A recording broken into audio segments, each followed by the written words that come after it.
Hi అండి, ఇవాళ నేను ఫ్రైడ్ రైస్ చేయబోతున్నాను. వేడి వేడిగా చూడండి. అది కూడా మ్యాగీ వేసి ఎలా చేస్తాను చూపిస్తాను.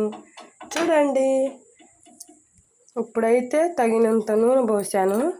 ఫ్రైడ్ రైస్కి నూనె కొంచెం తక్కువ ఉంటేనే బాగుంటుంది, మరి నూనె లాగా ఉంటే బాగోదు, అందుకని తక్కువ పోసాను. ఇప్పుడు మనం సాల్ట్, ఇందులో కారం, సాల్ట్, పసుపు వేసాం అన్నమాట. నూనె కాగిన తర్వాత ఫస్ట్ ఇది వేస్తాను నేను.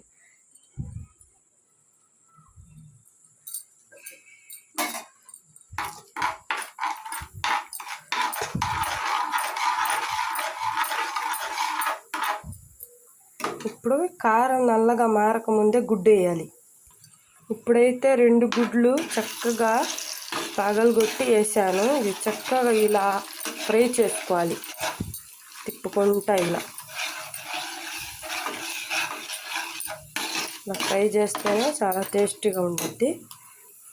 ఫుల్ పెట్టి స్టవ్ని సిమ్ కాకుండా ఫుల్లో పెట్టి ఇలా చక్కగా ఫ్రై చేసుకోండి గుడ్డుని. ఇట్లా కాసేపు ఫ్రై చేసుకోండి. ఇప్పుడు ఇలా చక్కగా నీసు వాసన లేకుండా ఫ్రై చేసుకోండి. చక్కగా ఇలా ఫ్రై చేసుకుంటే మనకి నీసు వాసన అనేది ఉండదు ఫ్రైడ్ రైస్లో. ఇంకొంచెం ఫ్రై చేసుకోండి.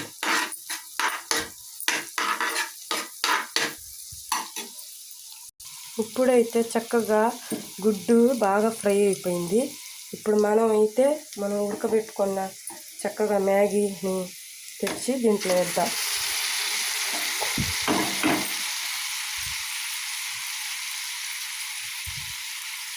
ఈ మ్యాగీని కూడా ఇట్లా చక్కగా కలిపేస్తాం. చాలా టేస్టీగా ఉంటుందండి మ్యాగీ గుడ్డు ఫ్రైడ్ రైస్.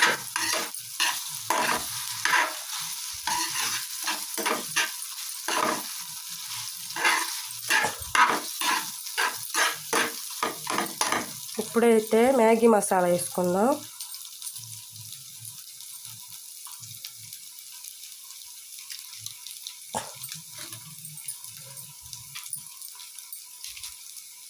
మ్యాగీ మసాలా లేకపోతే అసలు బాగోదండి. మ్యాగీ మసాలా వేసుకుంటేనే చాలా టేస్టీగా ఉంటుంది.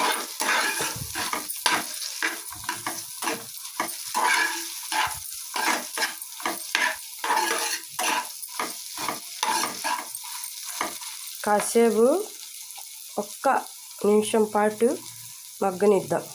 ఇప్పుడైతే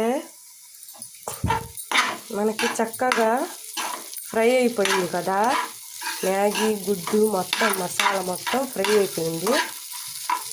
ఇప్పుడు ఇందులోకి మనం వేడిగా అన్నం వండి పెట్టుకున్నాం, అది వేసుకుందాం.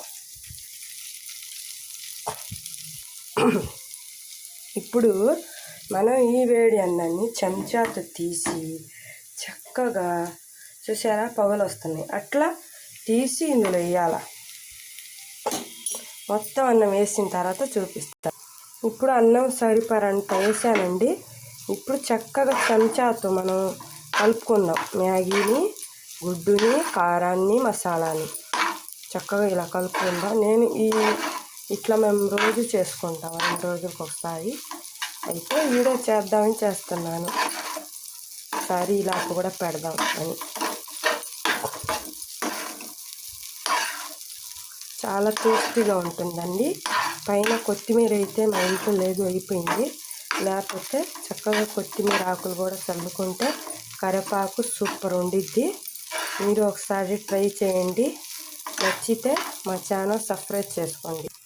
ఇప్పుడైతే మ్యాగీ గుడ్డు ఫ్రైడ్ రైస్ అన్నం వేసిన తర్వాత ఫ్రైడ్ రైస్ రెడీ అయిపోయింది. మా ఫ్రైడ్ రైస్ మీకు నచ్చితే మా ఛానల్ సబ్స్క్రైబ్ చేసుకోండి. హాయ్.